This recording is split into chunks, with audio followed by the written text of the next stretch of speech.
say, intelligence, expertise.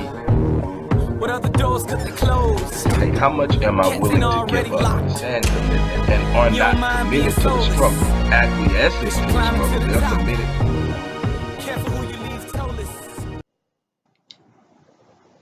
Hello, everybody. Dr. Rick Wallace dropping in on you.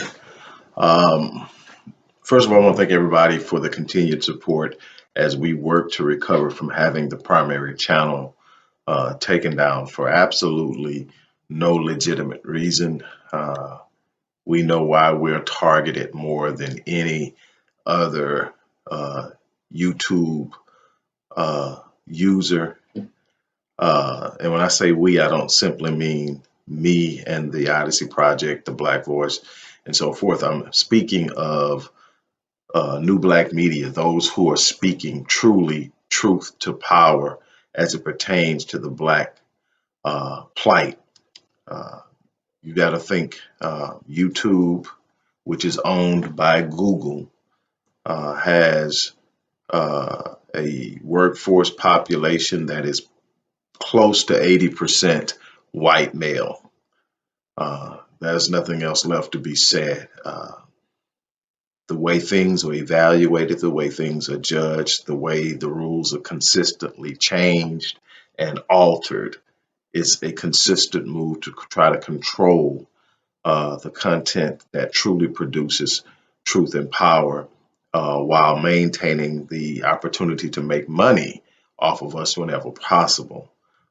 This speaks to the absolute necessity for us to continue to support the efforts to build our own platforms, to sustain our own energy and efforts outside of the need of the use of these platforms. While we have to use them, we have to be sharp and we have to be consistent and we have to be aware of the pitfalls. We're still fighting to get the channel up. We have not gotten an absolute final no yet, but of course, it's something that shouldn't have taken any time. There was nothing that warranted having the channel taken down, especially when 1,600 videos met the mustard and did not violate community guidelines. But that was 1,600 videos of Black Power. And so you get it.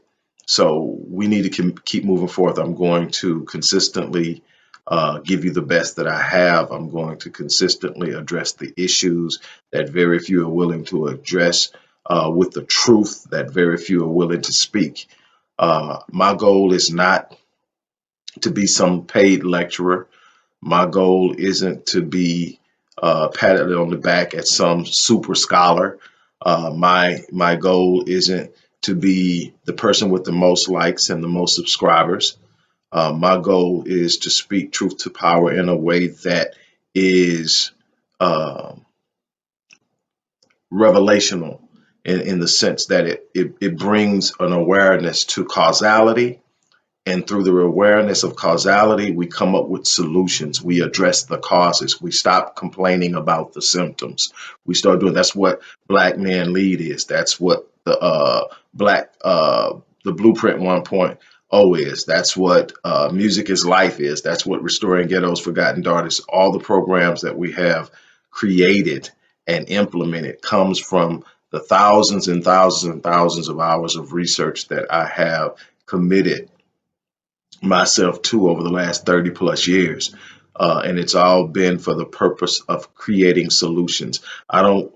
It does me no good to say, man, that brother knows a lot, but nothing's getting done. I want to see things happen. I want my legacy to be that I made a difference. And I want my legacy to be something that speaks for me. The personal accolades, they come and they go. I've been blessed to do some things that I'm proud of, but I want to leave a legacy. I want to leave a legacy. So that's important. So I'm going to encourage you guys to continue to support the work we're doing. If you notice, we changed the name of the channel to The Black Voice. This was actually a site that I was trying to get up and running.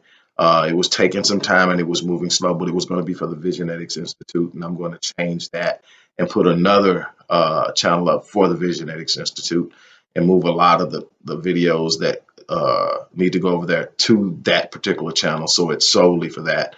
But this channel is going to become the backup to the original, and maybe ultimately be the primary if we never get the original back up. We need your support. You know the drill. The way to support the organization is always going to be in the first paragraph of the description box. We need your support in ways unimaginable. We're going to keep doing what we do, no holds barred. With that being said, I want to talk to you about something that's kind of crazy. I'm going to come to you several times today. Um, that's the goal, several times today. Um, I've uploaded one video today. I hope to have a total of 4 up before the end of this evening. Uh, this one's kind of crazy, but not crazy, and I want to kind of shed some light on it to actually make it make sense. Um,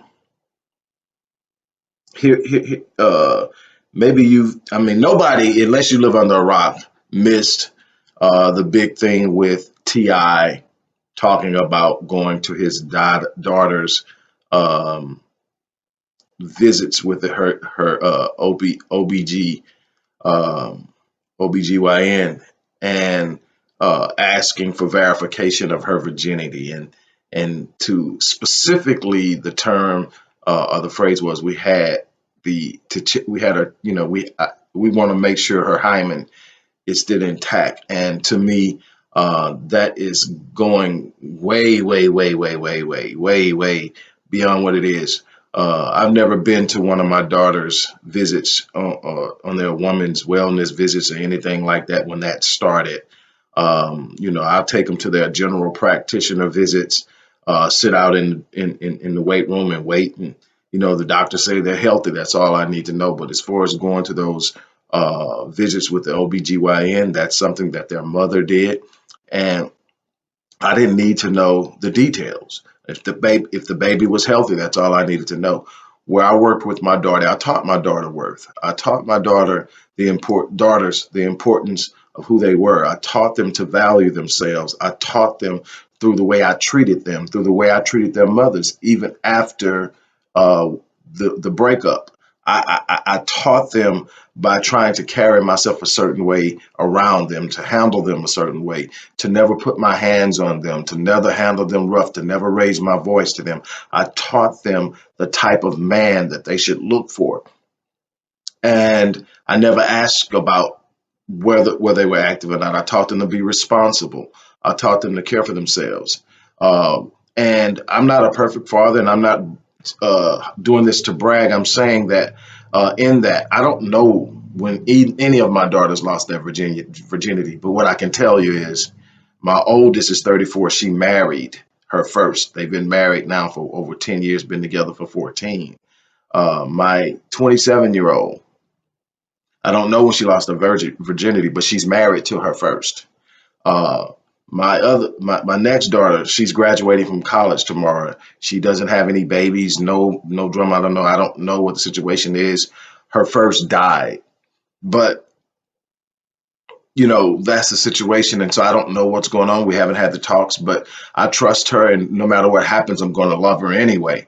I gave her everything I had to in the way that I talk to her and the way I handle her, to develop a way that she wants to be treated.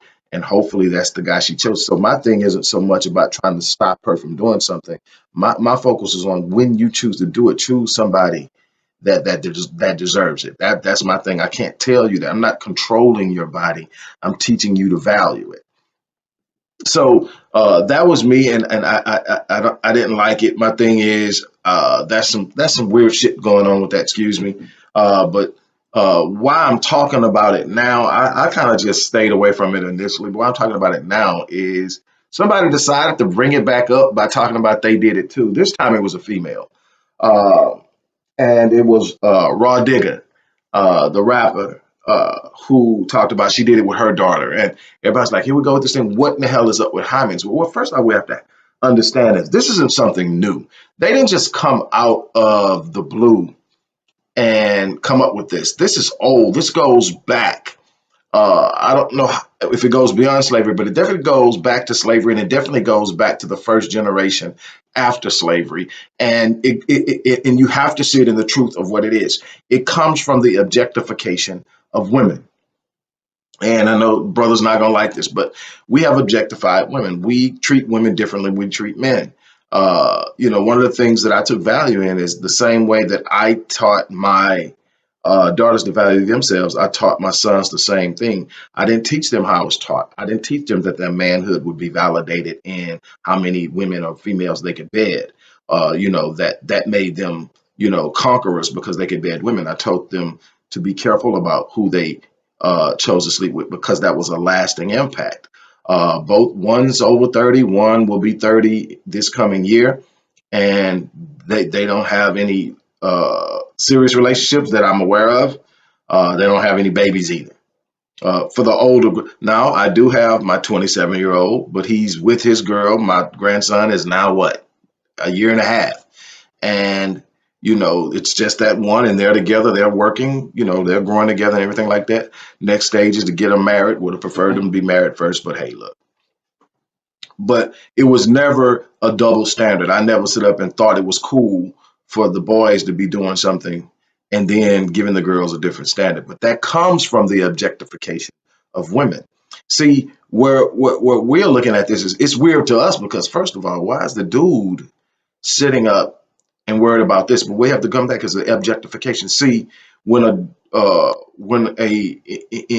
the older days, when a woman was quote unquote soiled, meaning that she gave herself to a man before she was married to him, it dishonored the father. Now, it was one of the things when a young man came courting a girl and he went to the parents, there was an honorable guarantee that he was marrying a virgin. And what would happen is, while they didn't do an examination of the hymen, what they would do is that on the night of the wedding, they would put down clean white sheets. And normally, when the hymen is first broken, there's a small amount of bleeding. And they would literally, after the first sexual encounter, check the bed sheets, the parents of the male, because this would take place in the home of the male, and the parents of the male would check the sheets to see if that little bit of blood would be there to show that the hymen had been broken for the first time. And this is something that's not that old. This is conversations I've had with my great grandfather about what went on with his marriage, with his first wife. And, by the time he married my grandmother, that was their third marriage. So obviously, nobody was talking about virgin and chastity and all that. So that was different. But the first marriage, it was, that type of thing going on. That was a certain level of honor in saying that, your daughter had maintained her virginity and her chastity. And what we have to look at is it hasn't changed a whole lot. It's just a different approach. My whole thing is how many men are out there who look at it differently, who will lose their mind when they think that their daughter is having sexual uh, intercourse and then be celebrating the son for going out and sowing their wild oats. And my question is always, when I'm talking to men and everybody's talking about, yeah, man, man, she better not be doing this, and I be watching. I got my eyes on all these little cats and blah blah blah blah. But my little dog, my little man, he out there killing it. He out there banging up the game, blah blah blah. And I'm like, hey man, quick question. If all y'all daughters are still virgin, who these little dudes y'all big up and your little boys, who they sleeping with? What y'all have to understand is go back to when you were sleeping out, creeping, and telling all your little lies to these men's daughters that got you what you got when you was a teenager, and think the game is actually speeded up And now sex is not viewed as something as bad as it was viewed then, and that everybody thinks it's something you're supposed to just jump out and try. Now it's a lot more liberal and free. Now, from a social and cultural perspective, you actually think that they not running game on you the way you ran game and had those people thinking you were taking care of their daughter when you were sneaking out and doing what you were doing. My thing is, how about we rear our kids to love themselves? How about we rear our kids to be the best that they can be and love themselves at a level that they are very aware of who they allow to come into that space. How about we give them a chance to choose partners with the right energy so that if they create a soul tie, there's positivity there, there's love there, there's a potential for growth there, that we cut away some of the mistakes we made by teaching them better than we were taught. How about that? How about instead of sitting up trying to take pride in controlling a woman, that we take pride in loving one so much that only a man that can love her at the level we've loved and covered her at has a chance to even get close to her. To me, that would be the better win. To me, that would be stronger. You know, this whole, well, I checked my daughter. See, I know where it comes from. It's nothing new. It's what we've been doing to our young girls. We've been objectifying them. We've been trying to validate ourselves through our ability to control them. My whole thing is I don't want my young males or my young females prematurely engaged in something that has so much spiritual potency that it can literally destroy them. See, I understand the power of sex. It took me years to recover from sharing myself with people who were dark spirited. It took me years to realize that I couldn't validate myself through the bedding of women. So I'm not going to turn around and judge someone because of where they are. I want to give them something real to stand on. I want to give them something powerful. I want to give them something that changes the game. And that's to teach them to love themselves. When you get rid of the self-hatred, when you get young girls and young boys to start learning to love themselves, they value themselves, and they understand the importance of what this means. This is not simply a feeling that's going to take place. This is the exchanging of souls. This is the merging of souls, and at a level that you cannot possibly understand until it happens. And that you can literally destroy yourself by merging your soul with the wrong person. So that's my thing. I just want to kind of bring that up because I look up and it's back up in the news and some other clown is talking about what they're doing. My thing is teach your children to love themselves. Teach them the value, who they are in this world. Teach them to set standards that are above average. And then and teach them to be prepared to when they make these types of decisions, they are capable of living with the consequences that follow. Be there for them when they need you without the judgmental. There was a video floating around some months back of a father literally beating his 12-year-old daughter, I mean, just viciously with a belt because he caught her with some little boy. And that's definitely too early to be having sex. But now you've traumatized her in a way that the association of this thing that's a part of the natural part of the process that can be unbelievably and ultimately beautiful in the right context. You've put it in the framework and the mindset of trauma. She's going to remember that. That's going to be something she's going to need um, counseling and therapy for, because it wasn't just the violence. It was the fact that it's across the darn globe now, never to be totally quenched, because once it's out there, people have it on their devices and it'll pop up years from now. That wasn't the way to handle it. And trust me, I can't imagine my daughter at 12, but that's not the way I would handle it.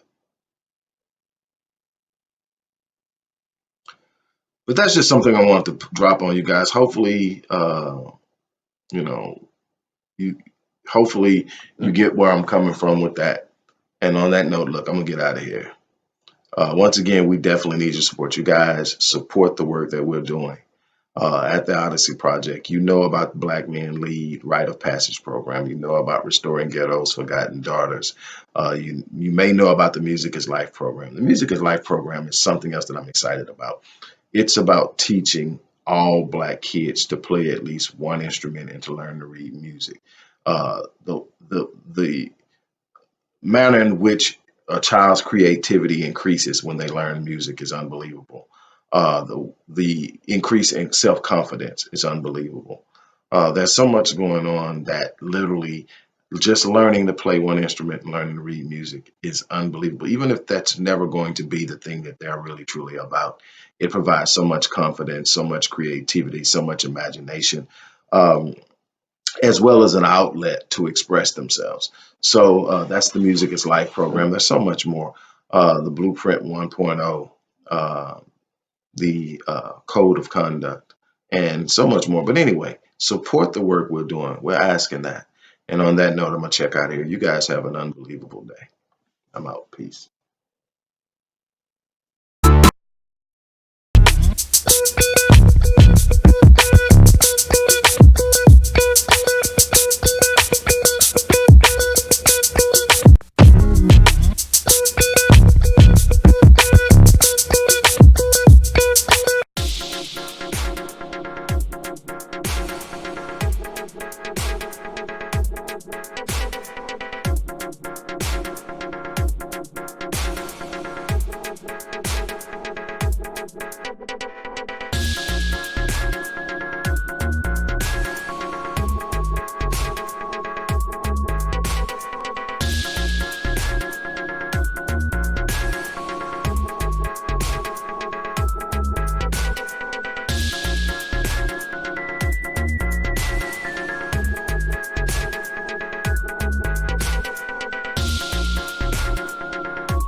From a conceptual perspective, people talk about a desire to be successful. All of the elements they think, intelligence, expertise. Hey, how much am I willing to give up and commitment? And are not committed to the struggle, acquiescing to the struggle, they're committed.